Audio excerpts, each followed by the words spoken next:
Okay. Hello, everyone. Oh my gosh, I'm super sorry. I was in the wrong, I was in the wrong one. So here I am. I promise. Oh my gosh. So sorry. I was in the wrong studio. I clicked the wrong button. I think I clicked on May instead of March. So anyway, I'm here and I'm glad you are here too. So type into the chat where you are tuning in from and what grade level you represent. If you are class, if you have a son or daughter who is class of 26, 27, or 28, please let me know. I am super excited. Also, today is also Ivy Day. So I'll be kind of peeking. Some of my students are looking to see if they've been admitted to Ivy League institutions today. And I told them, don't worry, you can text me. And so maybe later we'll check to see if they've been admitted. So I'm super excited to be here and so glad that you're taking time to help your child. And by the time we're done today, hi, April. Hi, Morgan. By the time we're done today, you're going to know the one document that I think every family needs to know and mostly don't. You're going to also know which teachers to ask for letters of recommendation and when to ask them. You're going to also know what the difference between a passion project and what we call a level 4 or level 5 impact leadership project. And then you're also going to understand why we talk about needing so many essays these days. Okay, so those are things you're going to know. Let me take a second to get some water.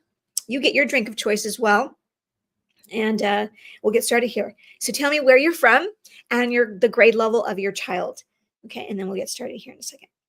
So again, my apologies. I came late because I clicked on the thing that said May instead of March. I probably didn't have my glasses on, so I clicked on the wrong studio button.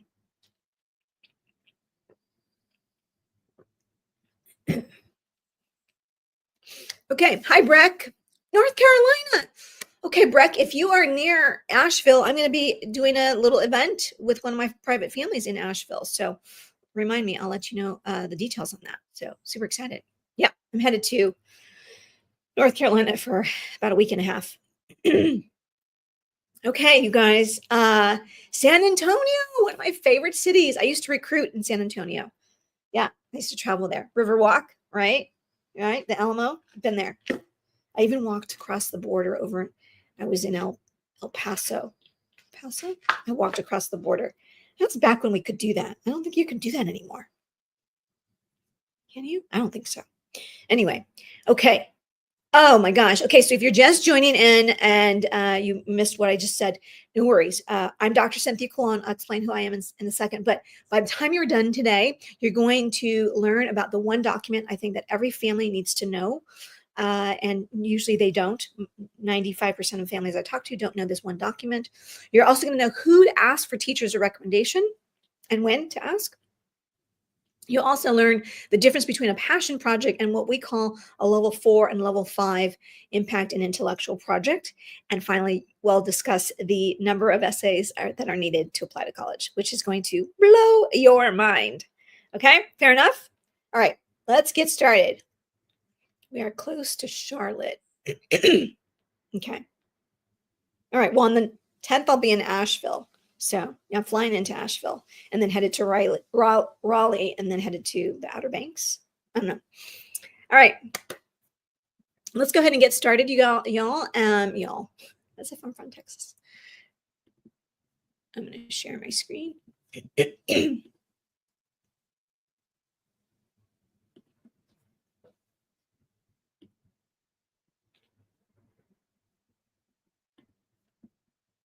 Okay.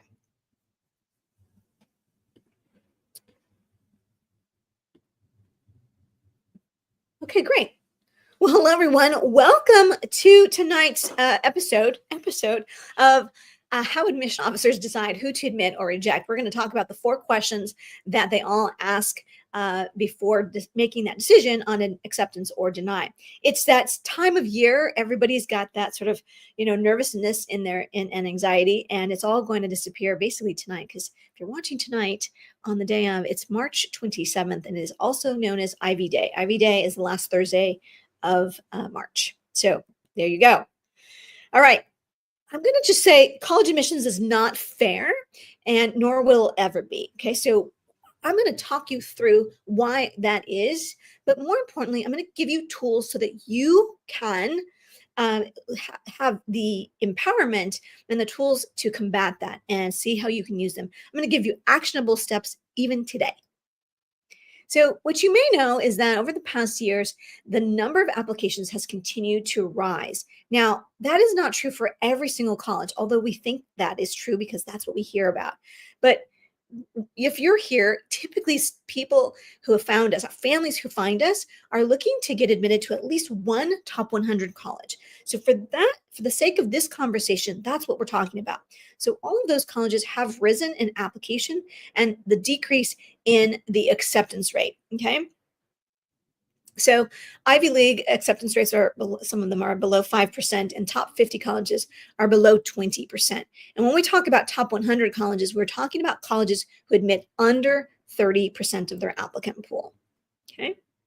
So something that you know all this, that this craziness has happened, and maybe you don't know why or how it got started. So I'm going to just share a little bit now, but I'll go through some other things and happy to answer more questions.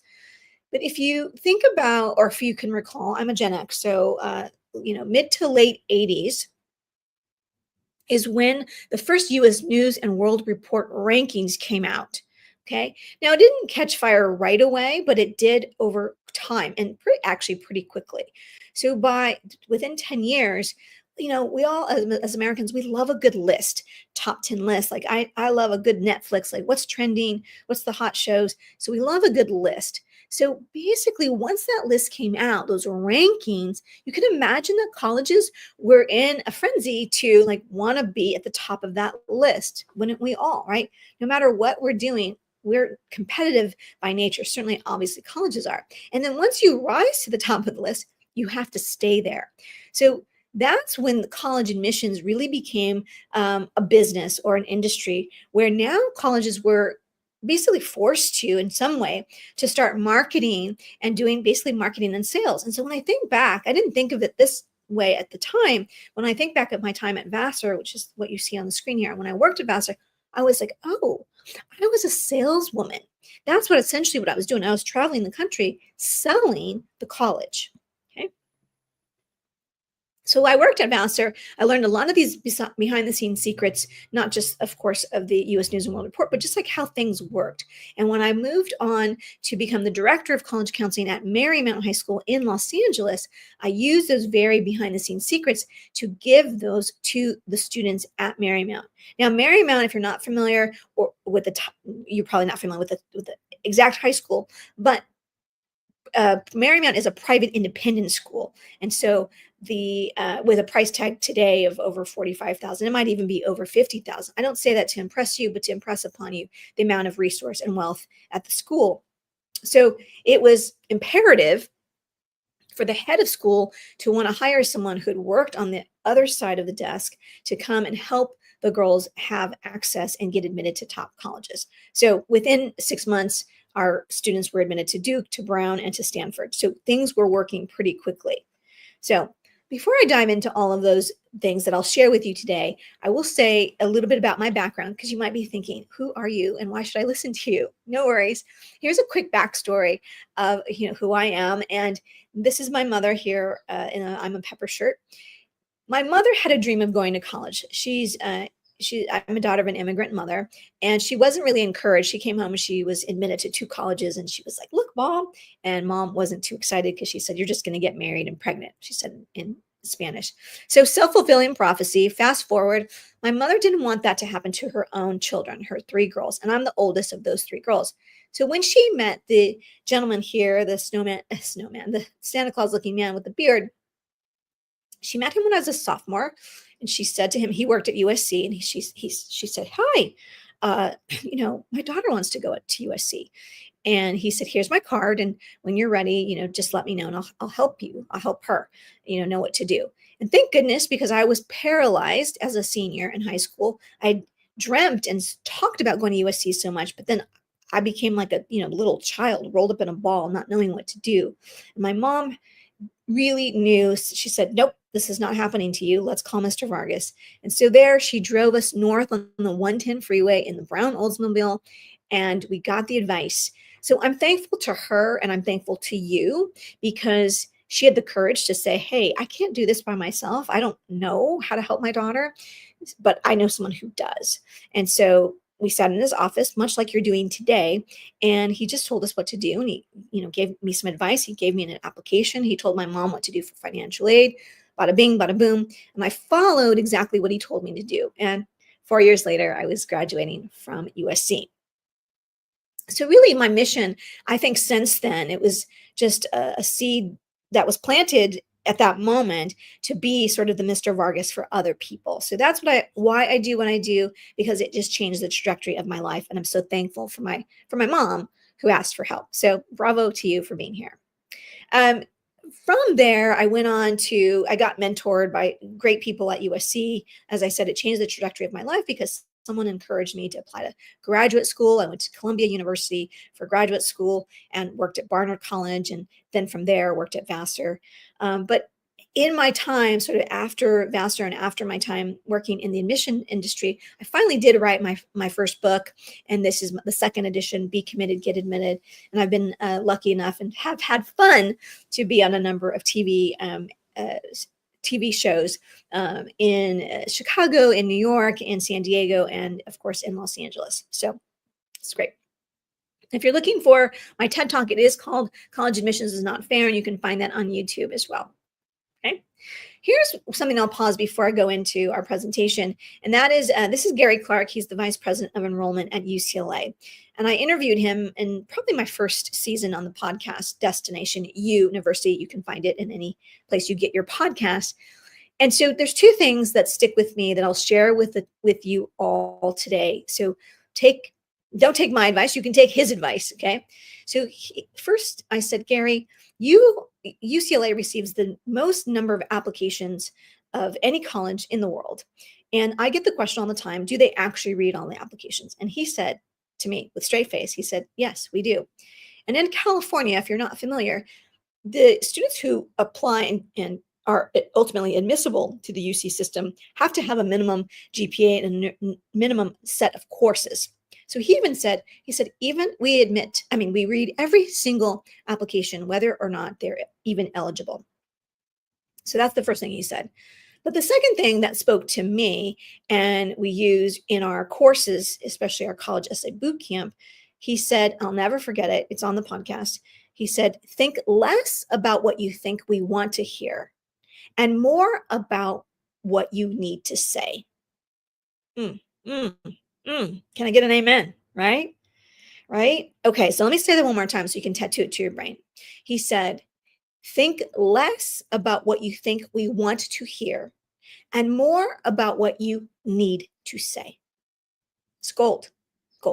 Okay, so and it's very similar to the philosophy we take in our class anyway. So it really helps us reinforce that when we're in camp. I'm like, well, Gary Clark said, so they listen.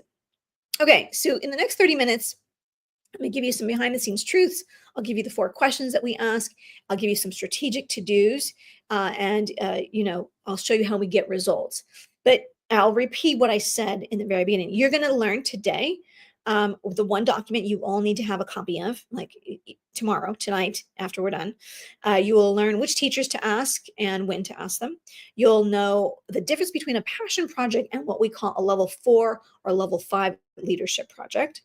And finally, you'll understand why you need multiple essays and why there's so many. Okay, so those are the 4 things. I promise that you'll know those things. Okay, let's just see. I just like to pause because I never know is anyone paying attention? Are you guys ready to rock and roll? Type the number 1 if you're ready to go. If it's good, if you're good. Like you're like, yes, let's go. Tell me more. Okay, maybe I don't know if there's like a time delay. Okay, I see some of you coming in. Okay, excellent. Thanks, Miguel. Okay, fantastic. Okay. All right, let's go ahead and go on. So who is this for? So now you're going to type into the chat the number 1, 2, or 3. You might be the holy smokes parent, like, when did this get so competitive?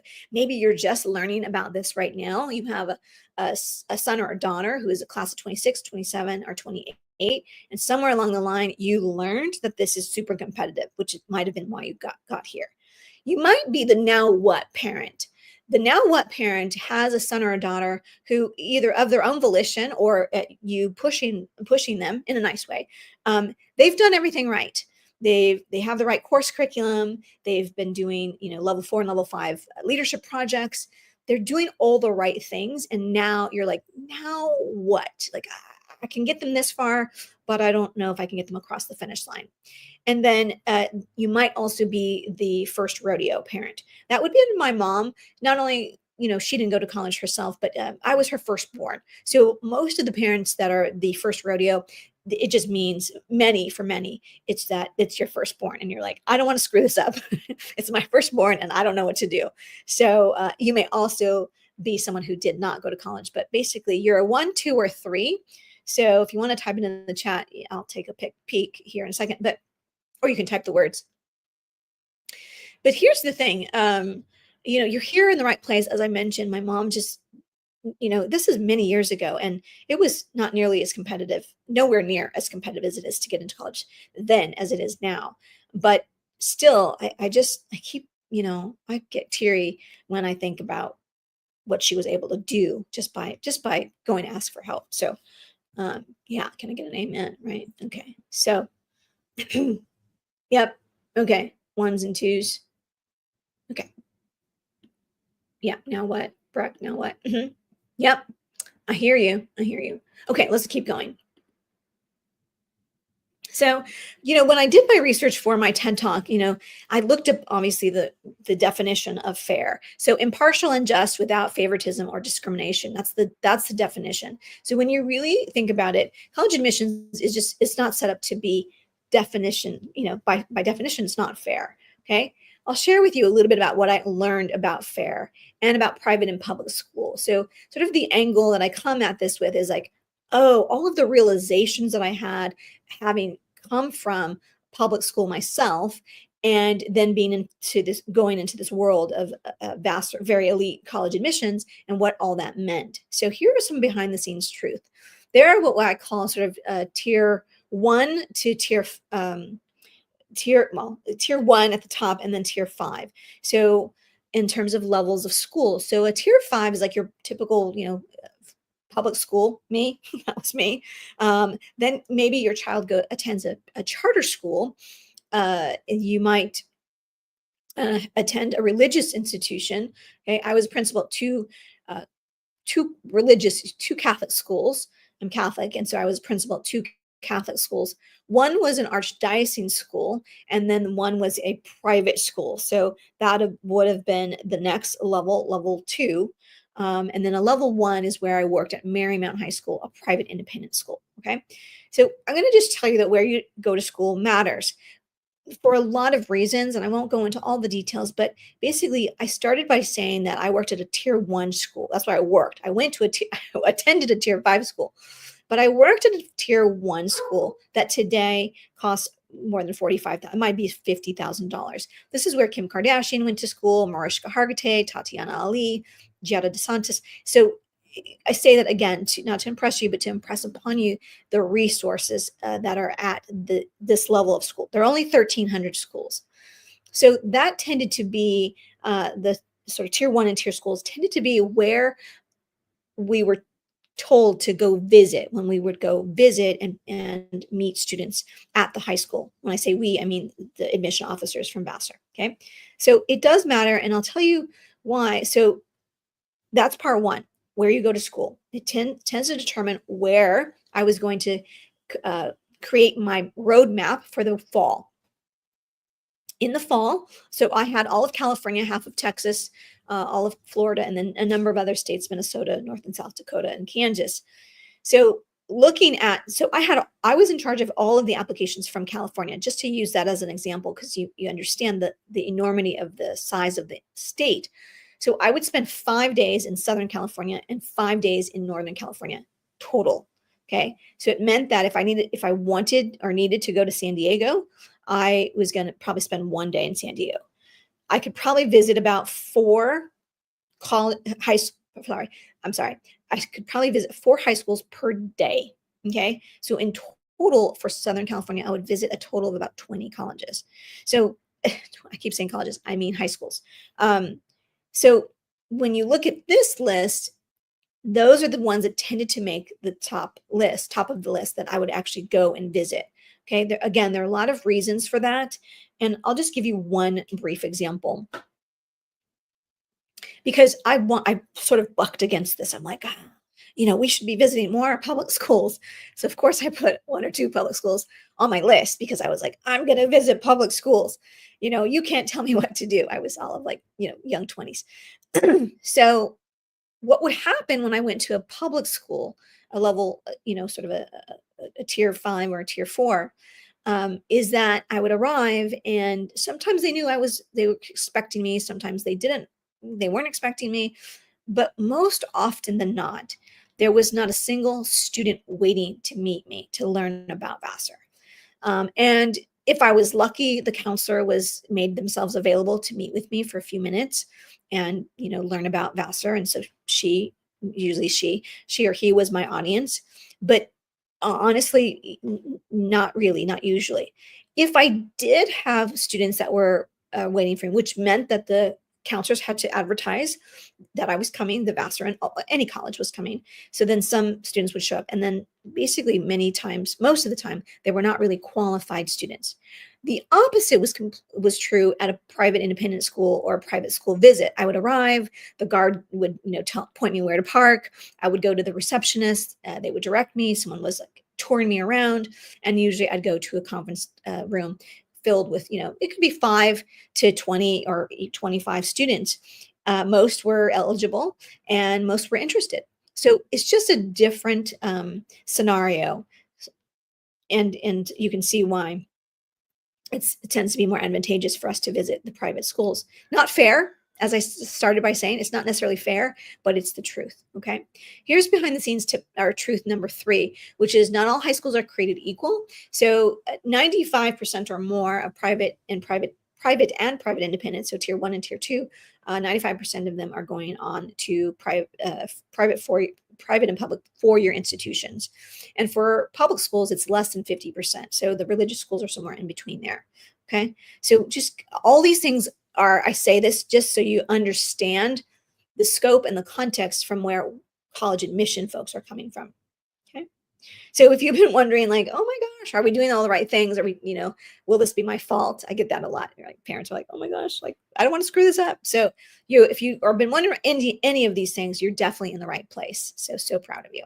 Okay. What you're going to need, you need a system that works, that's been, I say team proofed and battle tested. That's what we do. And it's not based on just like luck. And it's really based on results. Our students, we have over 10,000 students who have worked and using our formula and our systems. So, okay. All right. So quick introduction, because these two students are graduating this year. We have Emily on the right, who's graduating this year from Harvard, and Juliana on the left, who's graduating from Cornell. Slightly different stories. Emily was the now what. That mom was the now what mom. She was doing everything right. And we met when she was a sophomore, and her mom was like, we got this. Like, they didn't sign up for anything. But in senior year, mom called and was like, I think I'm worried about the essays. Can you help? So we, used our formula just like we do with anyone. So we scooped Emily up in the final quarter, so to speak, and she was admitted to Harvard before Christmas. Juliana, on the other hand, she was set on Cornell. She stepped foot on Cornell's campus and visited as a sophomore and said, this is the school for me. So her mom called and said, okay, my daughter has big dreams, and can you help? So we started working with Juliana as a sophomore. Little by little, she used the Ivy success formula with every step of the way. And then later, as a senior, she was admitted to her dream college, Cornell. So here are the 4 questions that you need to know. So here's the crux of the presentation. If you're following along, you're like, okay, I'm ready. Yeah. Okay, here we go. So this is question number 1. How do you compare to your peers? So what you might know is that grades matter. Okay. test scores matter. You may also even know that the number of honors and AP courses also matter. Okay. What you may not know is that colleges will recalculate the GPA. Okay, so that they're comparing apples to apple, oranges to oranges across the board. It's typically focused on the sophomore and junior years, and it's only the core academic subjects. So to give you an example, at Vassar, I would recalculate the GPA using a 12-point scale. And I only calculated grades that were in English, math, science, social science, and modern language. I call that the 5 academic food groups. Okay. Now, in the University of California, they do count visual and performing arts courses because that's a whole nother section. So they have a slightly different way that they recalculate, but they too will recalculate your GPA. So I often just want to tattoo this to your brain. I want to remind families that your child is going to graduate with 8 semesters of grades, but will apply to college with 6 semesters of GPA. So that clock is ticking as soon as you step foot on campus. So if you're a sophomore, you're halfway done with your GPA and you're in the 4th of 6 semesters. Okay. So I'm like, put it in turbo. Let's go. Right. If you are a junior, class of 26, you're at the close of your 6 semesters. So there's not a lot of movement that you can make with your GPA except between now and the end of the semester. Okay. So just keep that in mind. That is something that you should know. Now, here, you may want to screenshot this or tattoo this to your brain. So I'm going to walk you through. This is the one document, it's called the school profile, that you need to have a copy of yesterday. Okay. So I'm going to tell you what to Google so you can write this down. And then I'm going to tell you why it's important. Okay. So you're going to Google the term of the name of your high school, like Palo Alto High School, plus the words school profile. You can add the letters PDF at the end, but Palo Alto High School school profile. And that's what you're looking for. You're looking for a PDF that comes up online. Now, if it doesn't come up, you need to call the office. Okay. Now, Dr. Cologne, why do I need this? What is it? Okay. This is the school profile is the document that high schools send to colleges so that they understand the context of their school. So I'm going to find demographic information on there, GPA distribution, means and average test scores, AP scores, how many APs are offered, how many honors are offered. And even if it's done well, it should give me a list of colleges to which the students from your high school have been admitted and or are attending. Now, why is that important? Because when a student comes to me and they're either a prospective client or they're already a VIP client, a private client, and they tell me, I want to go to MIT, or they'd say, I want to go to, it doesn't matter, University of Virginia, right? And they're from California. If I cannot find the University of Virginia or MIT on the school profile, it tells me right away that that high school has not in the most recent future or past had a student admitted to that school. So that means a number of things that's going to change the strategy that I use with that student for those colleges. It doesn't mean that we take them off the list necessarily. It just gives me clues as to what to do moving forward. Okay. So lots that I learned. I also, if you have the GPA distribution, you can see where your child fall. I just had a meeting yesterday and I pulled up the school profile, which this family didn't know. And I said to the daughter on the call, I said, okay, here's the pie chart of the GPA. Where do you fall on this? Right. So it was like, 4.5% had 100%, a GPA of 100 or more. This is a New York or New Jersey student. They have numerics. And then the next 6%. So the top 10%, right, had the next, whatever the next level. So she says, I'm in that second level. I said, okay, great. That tells me you're in the top 10%, but it also tells me you're not in the top 4% or not even the top 2%. So that's going to probably remove or take out some of the colleges that you're shooting for. It doesn't mean you can't apply. I always believe in a dream, but it's going to help me understand. And then we build a strategy around that. Okay, enough. Yeah, you understand? I know it's a mouthful, so much. So here are some of your academic must-dos. maximize your opportunities, understand the school profile, and if you can, build counselor relationships. Like if your school happens to have a really good college counselor or guidance counselor that understands this process, usually they're generalists, not specialists. But if you happen to have a good one, it's always a good idea to build relationships. It's a good idea to build a relationship with them anyway. Here's a quick story about Ryan.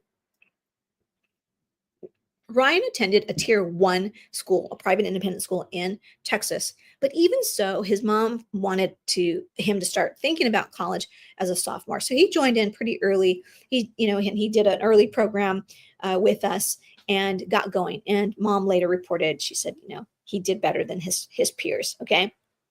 Not bragging, but I'm just saying, those are her words, not mine. And then here we have on the right, we have Malik. He joined as a freshman. He was our youngest camper at the time, and probably our youngest still. No, that's not true. We've had other freshmen. So Malik took the courses, followed the pattern, followed the formula from start to finish, and he is now a sophomore at University of Virginia. Cosette was the opposite extreme. She was one of our older students. She'd been denied to every college she applied to, not once, but twice. First, as a traditional high school senior, she applied and just blissfully, like naively applied to her dream colleges, really not understanding kind of the competitive nature.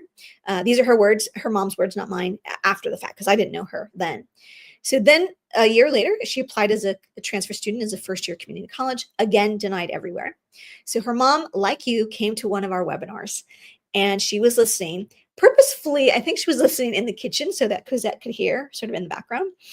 And she heard me say something like, one of the things I say, she says, I think you said that thing. Students aren't rejected, applications are. And it hit her. And she said, okay, my daughter is doing something wrong. This is fixable. And eventually, in that year that she worked with us, she followed everything to a T. And not only did she get into her dream college, UC Santa Barbara, but she also got admitted to Berkeley, which is a big deal because she's from Maryland. So it's really tough to get admitted to in-state. So there you go. Okay. So if you'd like to be like Cosette or Malik, you can book an appointment. I'll be showing, let me see if I can pop that into the chat really quickly. There we go. Okay. Hi, Yvonne. DC in the house. Okay. All right. So let's keep going to the next one. Okay. Question 2, what do teachers say about you? So what you may know is that you need a letter of recommendation. You may also know that you get up to 2. Many colleges that you're thinking about will need 2 teachers. And then the counselor will also submit a letter of recommendation and fill out forms as well. What you may not know is the purpose of a teacher recommendation. I often get the question, Dr. Colon, should I ask the teacher who likes me the best? And I always say, like, that's a bonus and that's gravy, but that's not the purpose of a teacher recommendation. So let me unpack that for you for a second. So the purpose of a teacher recommendation is to verify and solidify, meaning the grades and the academic performance and the academic potential. And you have to remember that students are applying from one academic institution, high school, to another academic institution, college. So think more in terms of qualities and traits and skills needed to be a student, a good academic, intellectual curiosity, problem solving, collaboration, leadership, hardworking, dedication, passion in the field that they're passionate about. So think about those kinds of words and find the teachers, or think about teachers in your head, like which of my teachers would say these things about me, right? So that's the biggest difference I would just share with you. Here's an insider tip. And I'll just say this out loud. And again, we can unpack it, later if you want to stay on. But when I worked at Marymount, this is a quick story because, I got to the school and I was like, oh, of course, all the teachers are fabulous and great. And they all know how to write letters of recommendation. You just assume because either the caliber of teacher that is there and, or like where they went to college, this teacher went to Brown himself. And so this student who had this young woman, her first choice was Brown. So she was like, oh, I'm going to ask Mr. So-and-so because he went to Brown and he teaches my AP class, and it just made sense. Well, it happened to be that that letter came back in the mail as returned to sender, and we opened it, and basically that teacher had handwritten just 2 or 3 sentences, maybe 3 or 4 sentences, in ink on the back of the sheet and sent it off. And here's what I learned, that teachers, just because you teach AP does not mean you know how to write a letter of recommendation that adds value to an application. Okay. So the first thing we did at Marymount was we revamped the way we started training teachers how to write, showing them why it's important, and doing case studies with them. So that exact process is what we teach our students, like how to reverse engineer what you need from a teacher. So anyway, my message to you is that that piece is a critical piece, and not to take lightly. This is Jonna. She's now at Princeton, but she started working with us as a sophomore and then became a VIP client and used every single step. And this was key for her as well, because she attended a really top charter school, so really a level 4 school in Chicago. It's ranked nationally, so she had that going for her, but she really followed the formula, including what to do with teachers. And these two students, these are current seniors. Ethan has already been admitted to Duke. He'll be watching the Duke basketball game tonight, he told me, he texted me. And then Mark is waiting to hear. And Mark is funny. He's like, Dr. Cologne, I'm going to open them all at the same time. He's waiting for all of them I think he's going to wait till tomorrow to open several that I couldn't wait. I'm like, oh man, how can you not open? I think he's waiting to open several UCs, and I don't know. So he's doing some cool things. But I will say Mark really followed it to the T, and he thanked me because his teachers thanked him for what he did to help them. Okay, so here's my little to-dos. You want to choose teachers who know you well and can speak to your academic strengths. Tattoo that to your brain, academic strengths.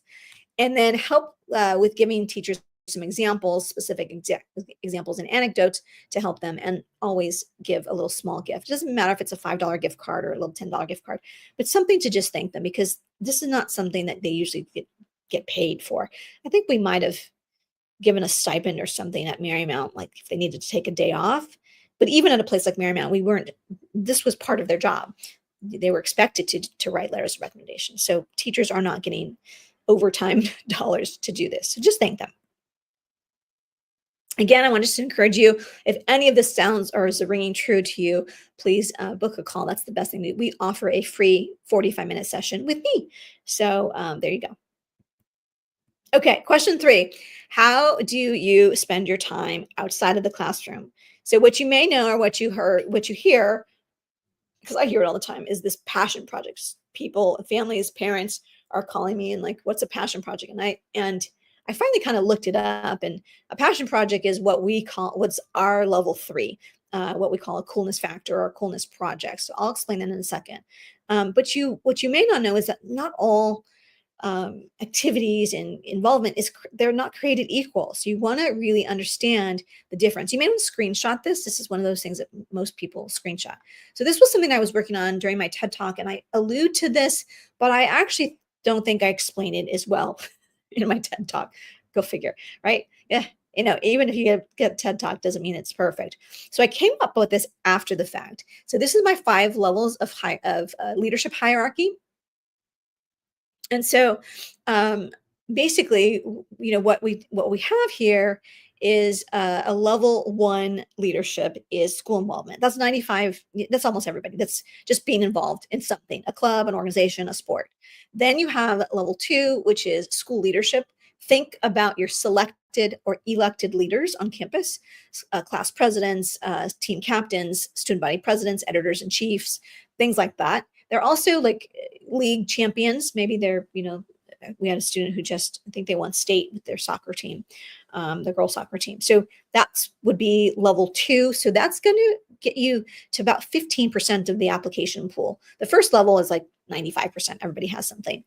Then when you get to coolness factor, that's level 3. That's what I think people call passion project. What is something you do, whether or not someone paid you to do it or gave you a grade for it? You just would do it. When I say you, I mean your child, of course. So we're talking about, do you like to learn multiple languages? Do you like to read books? Do you have a collection of items? Do you know every baseball fact there is? Do you own every Michael Jordan, shoe? What is a coolness? What's your coolness factor? What's something that's really super cool about you that is unique to you? Okay. Level 4, I will show you, and I'll take you into some examples here, okay? Because there's a difference between level 3 and level 4. So level 3, passion project that you might know, or coolness project that we say coolness factor, is about 10% of the applicant pool. So that is super impressive. You're like, how is it not, why is that not enough? Okay, I get you and I feel you. I get it. And like, yes, you can stop there. And plenty of students get admitted with a level 3 project. Okay. But let me show you the difference. Okay. So here's our 2 level 3s. Here's Mira on my right. She's now at Berkeley. And here is Gemma. She's a current senior. She's on my left. She's from New York. Mira's from California. Gemma was admitted to Northeastern and SUNY Binghamton University and Elon. And I think she committed to Elon. So both of these girls were competitive dancers, as students, and even before high school. Like they've been, like Mira has been tap dancing since I can't remember. Might have been 5 or 8 years old, and Gemma probably late elementary school and beyond. She was a competitive dancer. They both also cheered or were on the cheer/dance team at their high school, right? So they had studio dance. They were competitive dancers, through their studios, and they also did that they brought that talent to school. Okay, that's a level 3. That is a solid level 3. And you see, they were admitted to very acceptable institutions. Okay, now we go to level 4. Here is Sienna. Now, I dare say that Sienna, I don't think I'm talking out of turn. She might say, like, she's not maybe as charismatic as Gemma. And she said to me very early on, she started working with us as a sophomore. And she said, Dr. C, I am not that girl. I'm not going to run for office. I'm not going to be that person. So she wanted just something that she can just do on her own. She, at the time, thought she wanted to be a pediatrician. And she also had a sewing machine at home. She loved to knit. She loved to sew. She loved to be crafty that way. And so we placed her with an organization called Beads of Courage. And what they do is enlist students like Sienna to sew bead bags for kids with cancer so that they can put their milestone beads in this little bead bag. And inside is a little personal note from the person who sewed the bag. So this project could have been at level 3 if she would have done 10, maybe 15 bead bags. But she started before her junior year, summer before her junior year, she started a little bit, and she set a goal to sew 100 bead bags over the course of like 14 months, right? So then that is a level 4 type of what we call an impact project. So write this down. An impact project has 3 criteria, and I basically borrowed it from Girl Scout Gold Award. The 3 criteria is this: you must solve a problem for a community you love and spend 80 hours or more. Okay, that's straight up from like the criteria for the Gold Award, which we work with a number of students. So so thinking about kids with cancer or kids with cancer who need bead bags or need encouragement. Kids with cancer or kids was really her passion of working with children because she her love of kids, and then 80 hours or more. So that's the difference between like, do I do 10 bags or do I do 100 bags, right? That's an impact. That's a legacy. That's something that you really left an impact for a community. So that's a level 4 leadership example.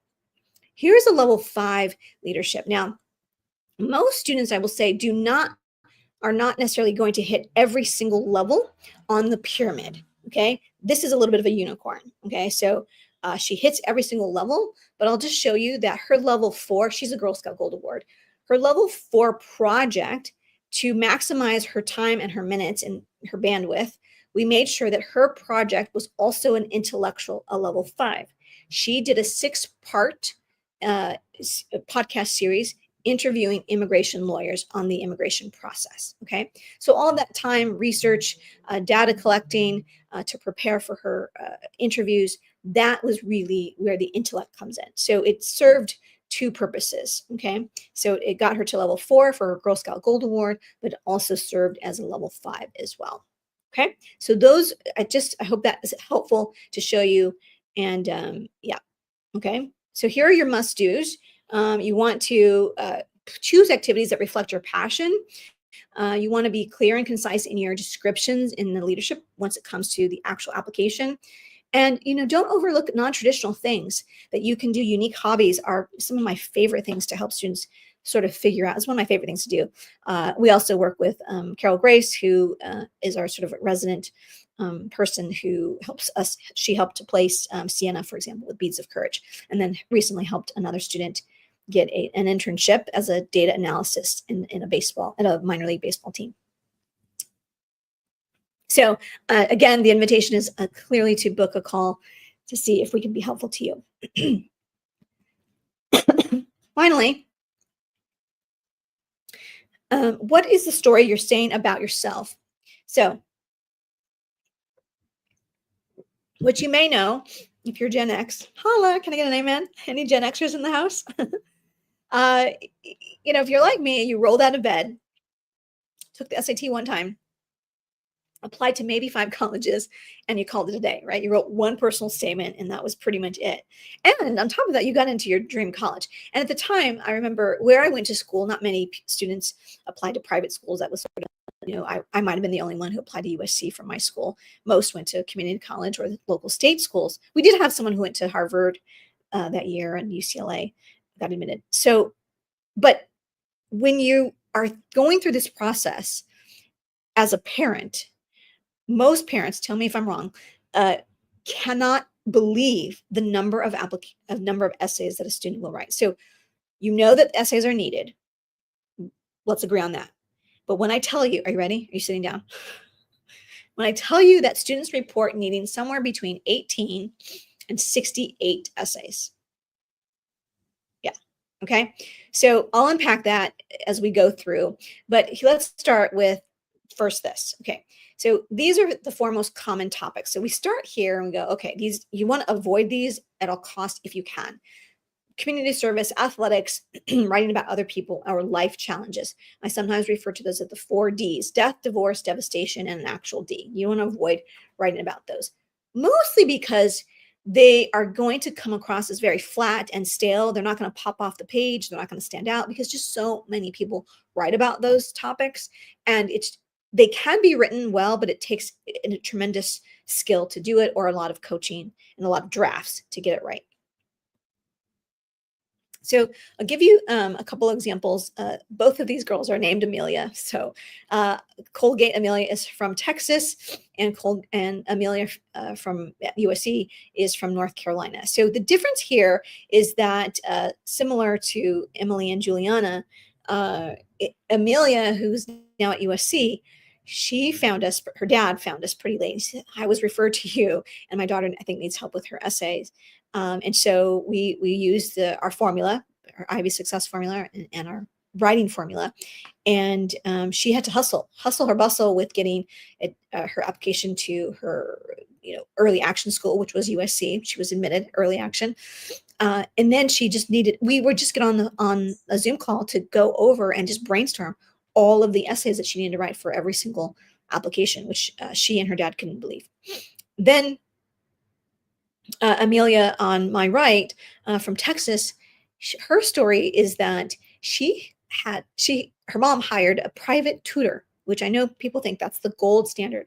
A private tutor. She said, Dr. Colon, I would go to this office like 6 weeks in a row, sit in there for 2 to 3 hours. The person would just tell me to write, and I got nothing done. And in 5 days in our essay boot camp, she got 5 essays done. So she wrote a great essay about chocolate, which one day soon we'll use as an example. It's a great essay, and she says, I think that's what helped me get admitted to my first choice school. She applied early decision to Colgate and got in. Here are these twin boys from New York. And their mom, now the mom has 2 sets of twins. God bless her, the mom and dad. They have 4 children. So the next twins are enrolling in essay camp now too. So this is just what this mom, you might be feeling like this mom. She was like, I was looking everywhere, all over, trying to do my homework, and then she found us, and so the boys got enrolled and got going. So there you go.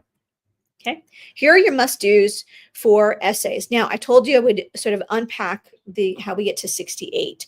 And so let me just go back here for a second. We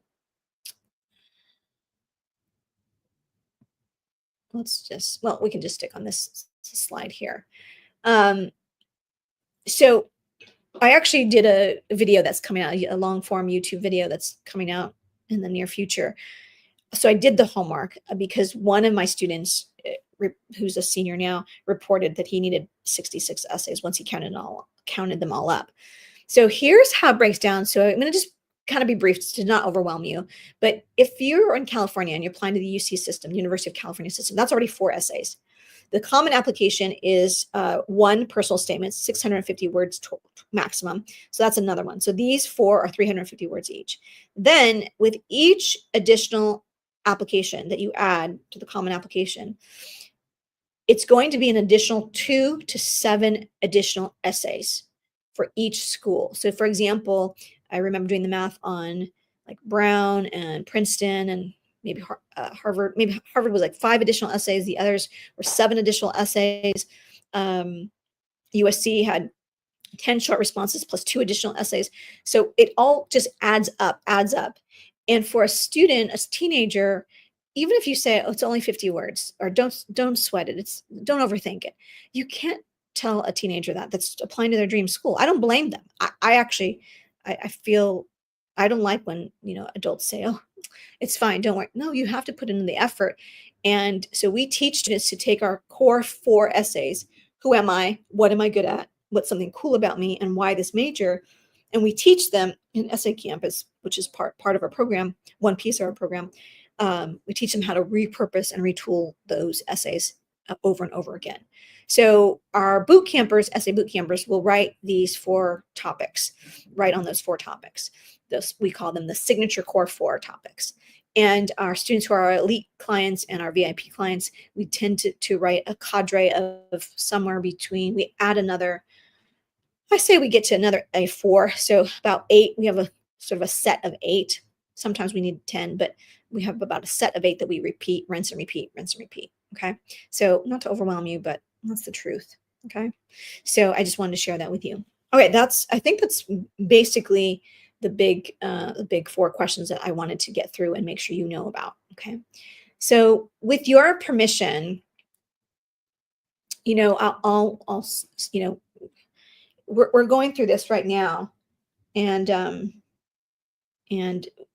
everybody's sort of going through, what happened. And let's see. Okay. Oh, waitlisted at Wharton. Okay, that's good. All right. Some of my kids are looking to see where they got admitted. Okay. So with your permission, I'd like to just share with you just quickly kind of how we work with students. Is that okay? And then I'll take your questions. So if that's okay, give me type the number 1 in the chat. Yes. If I have your permission, I'll just share just like 10 minutes of like what we do and how we work, because you've heard me talk about our students and their success. So let's see.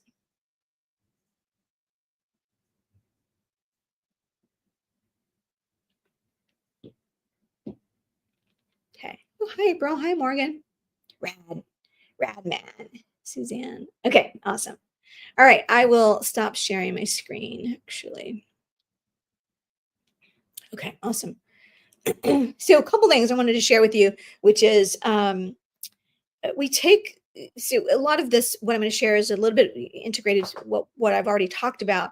And we take 3 key components. We call it the Ivy Success Formula. So we have these different programs, but the total overall umbrella is like, we're saying we start with the leadership hierarchy. We really take an evaluation in. If you book a call or a 45-minute free strategy session, we're going to first suss out, like, where are you on the hierarchy chart? Are you at level 2? Are you at level 3? How can we quickly and easily get you to level 4? So most families and most students are concentrating on, like, you know, you're getting the highest level of leadership at the high school and or doing a passion project. Those are not wrong. That's just not the entirety of what you should be really focused on if you are serious about accessing a top 100 college. Why do I say that?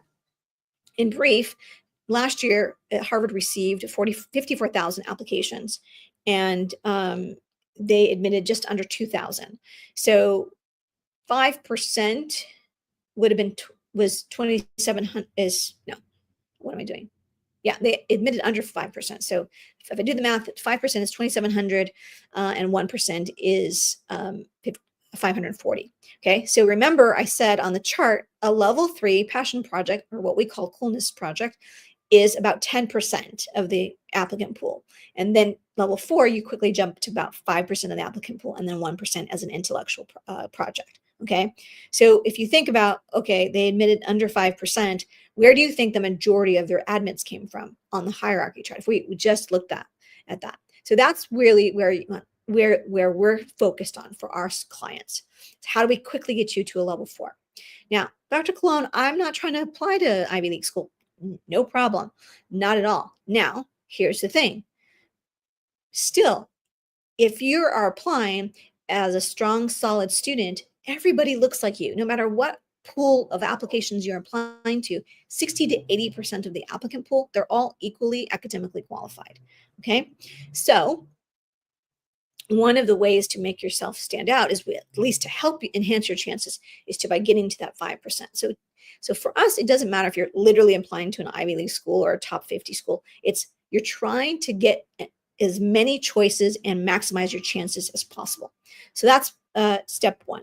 Step 2 is most families, as I mentioned earlier, will concentrate or think that they need to concentrate and spend 70 to 90% of their time drafting that personal statement and putting most of that energy and efforts into that one essay.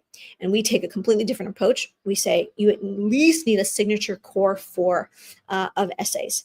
And who am I? What am I good at? What's something cool about me? And why this major? And again, we add an additional 2 to 4 on top of that with our elite and VIP students, because you're going to need a lot of essays. And the worst thing students can do is start from scratch every single time. And most students attack the process like that. Oh, here's another essay. I gotta start again. And they start from scratch and they write these essays that have not been vetted over and over again. Whereas we take the opposite approach, and we maximize the minutes, we maximize the bandwidth, and we get the essays right so that you can repurpose them. And then step 3 is what I like to call we try to have a bulletproof college list by looking. Most families take the approach of, like, let's apply to the most. They don't necessarily say it this way, but like the most popular colleges, the most popular colleges that we all know, and we all can name sort of like the top 30. But there's a wide range of colleges, and if you're serious about finding a top 100, we can find it, but you just have to know the right tools, the right reports to look at, and to figure out what's the right list for your child. Right, the goal is to have maximized choices and chances. And so we take a look at what is the major. Do we need to alter the major, tweak the major? We look at reports to see, where do young women have an advantage, where do young men have an advantage, out-of-state students, which majors have a chance of acceptance. So there's a lot of things to look at. And so really understanding how to approach building a college list is important. Okay, so those are the 3 steps that we take. And again, I want to just encourage you to just make an appointment. You have nothing to lose. We can't take everyone who applies anyway. So we just see if it's a good fit for what your goals are.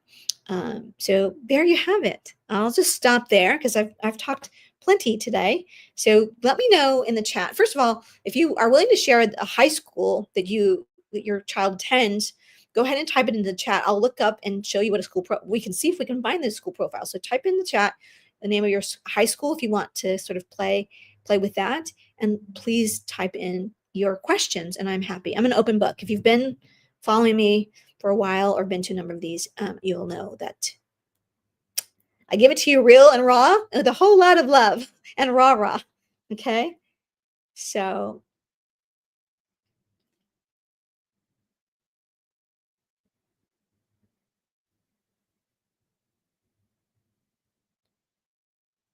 I'm just checking my text to see if he,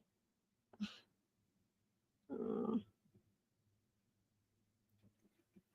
I had one, so one girl was waitlisted at Wharton. I call that a win. Um, okay. Okay, good. All right, let's try it, you guys. Okay, go ahead and type into the chat if you have questions, but I'm gonna do this with you. So Broadneck High School. Morgan, where is that located? Man, maybe I don't need to know. So let's try it. Broadneck High School. So I'm going to share my screen. I'm going to show you exactly what I do. And if it doesn't come up, honestly, I will, I'll show you one.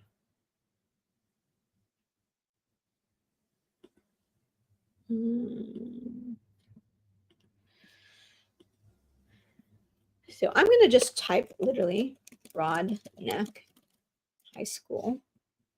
Is that the right one? School profile. PDF. Let's see. Okay. Oh, look. Yes, I think so.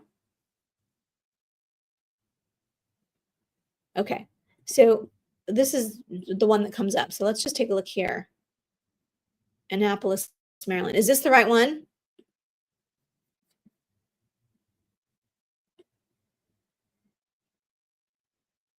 Morgan?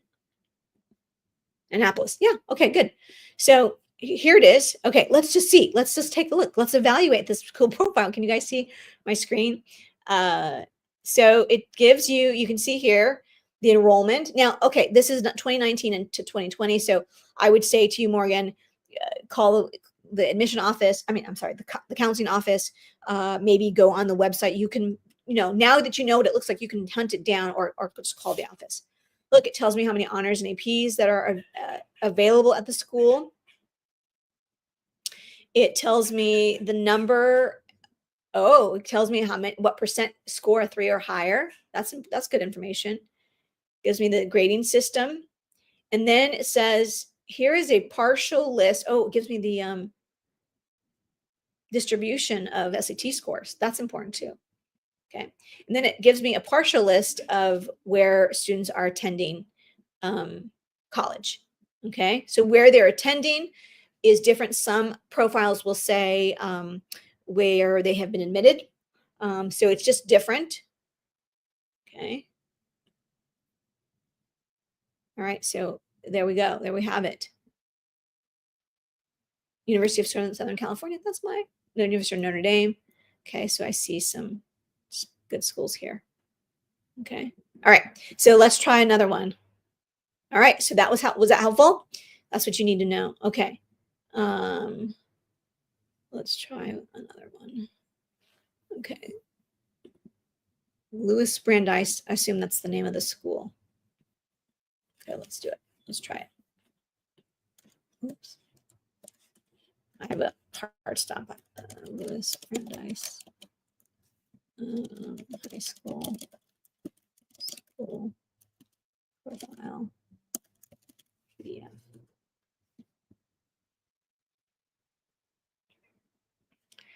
Okay, so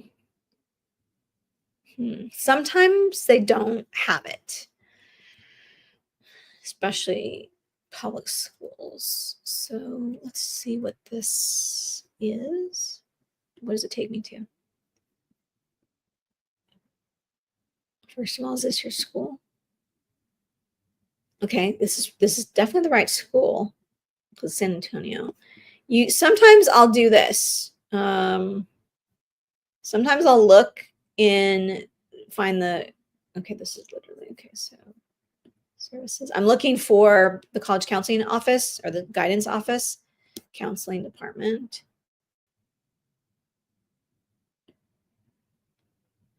Curriculum, counseling team. Yeah, I don't see a copy. I would call, no. So I would call and pray that they know what a school profile is. But you want to get a copy of it. They probably have it. I'm going to guess. I'm going to hope they do. Okay. But you need to know that. And either way, what you're ultimately asking is like, can you give me a list of where students from our high school have been admitted to? You know, who someone's keeping that data somewhere, hopefully. Okay. All right, let's do one more. I'll do one more, you guys, and then I'll answer your questions. Um, Paulding County High School. Paulding County. Paul Dean. County High School profile PDF. Let's see what comes up. Okay, yeah, sometimes it doesn't come up, you guys. Student handbook. Let's see what we got going on here. Well, let's see if we click here, where does this take us? Okay, this might be. Is this the right one? Might be.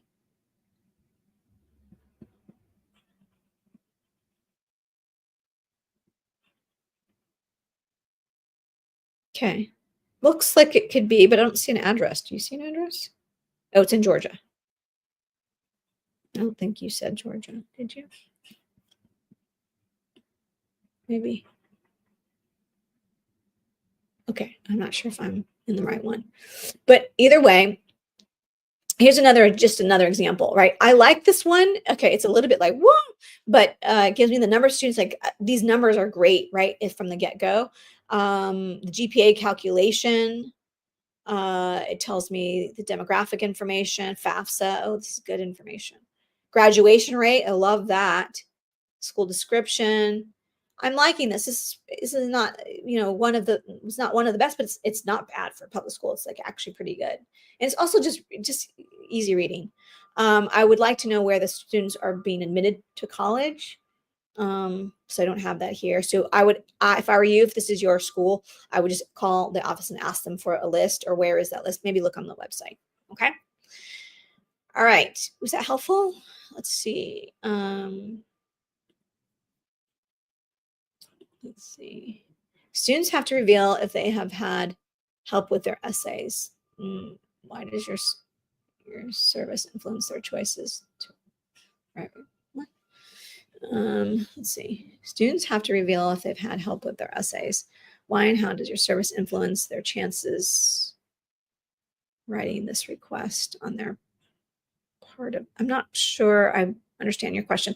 So, Amy, so we don't write the essay for them, for sure. We guide them through a very specific exercises from day one of essay camp to guide their thinking and brainstorming. So most students, well, just in general, if you just sat in a room by yourself and you're like, okay, go write a compelling essay that's authentic and reveals everything about you and who you are, it's just hard to do. It's hard to do for an adult as well. So what we do is we give them the tools and the exercises that we've used for over 20 years that have worked.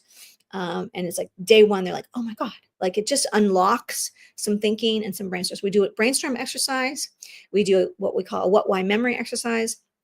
And then we do a writing exercise. So each of the days builds on the day before, so that they're building using our tools to build on there. It's like if you think about like math, you add different layers to a math formula. And as you learn more parts of the formula, you can do more complex things. It's the same thing, right? So I hope that's helpful. But, do students get help getting a higher score in SAT? Absolutely. Do students get help getting better, getting coaching in athletics? Absolutely. So this is the same, right? And for me, I really see this as a service that most students need, because unless you're already attending a private independent tier 1 school, you're probably not getting the level of specialty guidance. You might be getting generalist advice from school, but not the specialty expert advice. So, okay, good question though. How important is community service volunteering in general? So, Morgan, this is a great question. And so this is how I like to explain it. Uh, most most families believe you need like a million hours of community service, and that's the way to get admitted. That is simply not true, right? First of all, no college needs or wants a whole freshman class of it's going to sound weird, like of do-gooders or altruistic people, right? You need leaders, you need, poets, you need community service people, you need athletes, you need a diverse group of students to make up a freshman class. That's number one. Number two, in this process, you're ultimately trying to do your best to become as close to a party of one as possible. What do I mean by that? If you think about all of the high school seniors each year, right? So class of 26 are soon to be the new group of seniors. The biggest group there are probably athletes, right? Because they're female athletes, they're male athletes, they're a number of sports. So there's the athletes. Then you go in next, and maybe that might be your performing arts. So it's your dancers, your singers, your actors, your actors, actresses, your directors, producers, band, all of the things in the performing arts. So that's probably the next biggest group. And then you have maybe your community service group, right? Somewhere in there. And then you have, your club leaders, right? Club sports, your leaders. And then, right? So earlier I mentioned Mira, who's a tap dancer. She's half Indian, half Chinese, competitive tap dancer. Like that year that I worked with her, I remember saying to her, like, "You're almost as close to a party of one in the group, of her year. She's class of 2024. So that's ultimately what you're trying to do. And so merely doing community service is not getting you closer to being a party of one. So that's why it's not the answer. Okay. It's not because it's not worthy of doing it. That's just not the bulletproof answer. Okay. Hopefully that was helpful. Okay. I probably just have time for like one more question because I have a private client soon. How big of an impact does a student having a job make on the admissions? Admission folks love this. So I would put having a job at least a level 4. I'm sorry, at least a level 3. It's definitely what could be considered a coolness factor, a coolness project. Working, especially for some students that work more than 25 hours, it gets in the University of California, it gets the full points in the rubric because it's considered working full time. So we know if you're working 25 hours or more, you probably can't also be in 10 clubs at school, right? Or even, really a great one. So having a job is really a great thing to do. I highly recommend it. The other reason it's a good idea is just because, again, it's something that most students don't do and admission officers love, right? Because you learn so many other life lessons, responsibility and hard work, and sometimes, teamwork and customer service. So there's lots of takeaways. So many times, my advice comes from two parts, from two pieces, two ways of thinking, which is that a good idea? And you can do anything and make it a good idea, but will it make for a good essay? Because ultimately, you're only able to write about what your experiences are. So that makes for a good essay because there's lots of things to sort of take from that, right? So one of our famous essays, we call it the McDonald's essay. It's a simple essay about, nuts. He starts out, would you like nuts on the sundae, sir? And he's asking the customer, but in the essay, he learns from the boss how much nuts cost every month. The additional, just by every person that says yes, it adds to the bottom line, right? So it's a simple concept, but it's framed and wrapped in something familiar that we all understand, McDonald's or fast food. And so it's relatable, it's simple, and it's just drives home the point. And now I want to major in business. I took statistics in my senior year because I just kept like seeing everything as doubling and tripling in price. So simple, relatable, easy. So my answers usually are: is it a good idea? 9 times out of 10, it's a fine idea. But the better idea or the better question to ask is, will this make for a good essay? Is there just a good hook that you could use? The bead bag thing is a great example.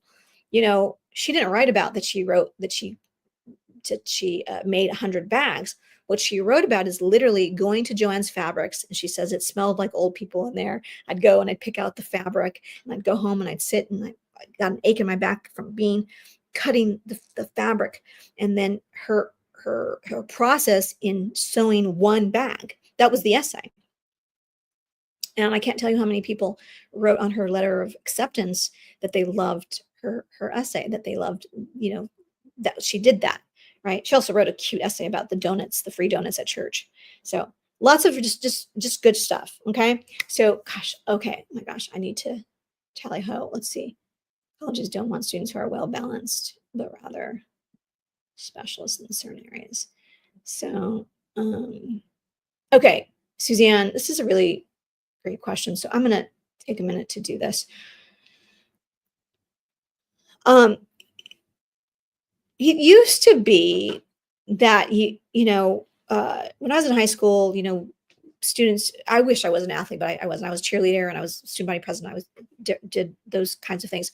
But back then, all my guy friends and gal pals too, like they were in multiple sports, right? Every season they would do a different sport. We were a lot more generalists back then than we are today. And this is my take on why that's true. So I had actually Ethan, who you met here, he's been admitted to Duke. He was admitted early decision. His mom, who went to Dartmouth, and I worked with the daughter as well.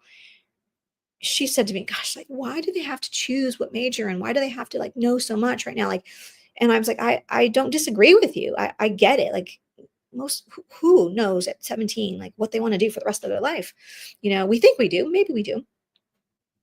So I said to her this. So I'll just share with you what I said to her this was in the fall. I said, you go to a restaurant and I'm the waitress, and I asked to take everybody's order. And one person says, I'm at Olive Garden or I'm at an Italian restaurant. And one person says, all the spaghetti.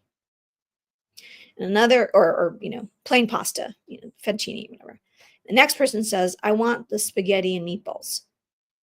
And then the next person says, I want that special with the Wagyu beef meatballs that has the homemade marinara sauce made with basil. Okay. Who do you remember? Right. So the more specific you can be in what you say, who you are, and what you aspire to be, and all of those things, the more memorable you're going to be, the more you're going to stand out. And so I think that's really ultimately what it's come down to. Again, is this true for every college? No. There are almost 3,000 four-year colleges. Plenty of colleges are going to admit students that are generalist and played every sport and tried every single club. Bravo. Okay. So, but my job and families that find me are you typically saying, I want to get access to at least one top 100 college. How can I do that? Well, you're going to have to, there's 50 to 150,000 applications. Ordering plain pasta isn't going to cut it. It just isn't. So that's the unfortunate hard truth. Okay. So anyway, lots of strategies, lots of ways to figure out how to stand out. And so anyway, book a call. Okay. All right, guys. Yes, of course, Morgan. Morgan, it sounds like you need to book a call, girl. You have lots of questions and I'm happy to answer them. I'm going to head out. I need to prepare for my next meeting, but this has been fun. I love doing this. I go live every Wednesday and Thursday, and I alternate the topics. So there's always an informal topic, and then this is my formal presentation. So this next week will be on Wednesday, a repeat. So I do Wednesday at 6 and Thursday at 4 Pacific time. Okay. So I look forward to seeing you guys again. Bye for now. Enjoy and make it a happy day. Bye-bye.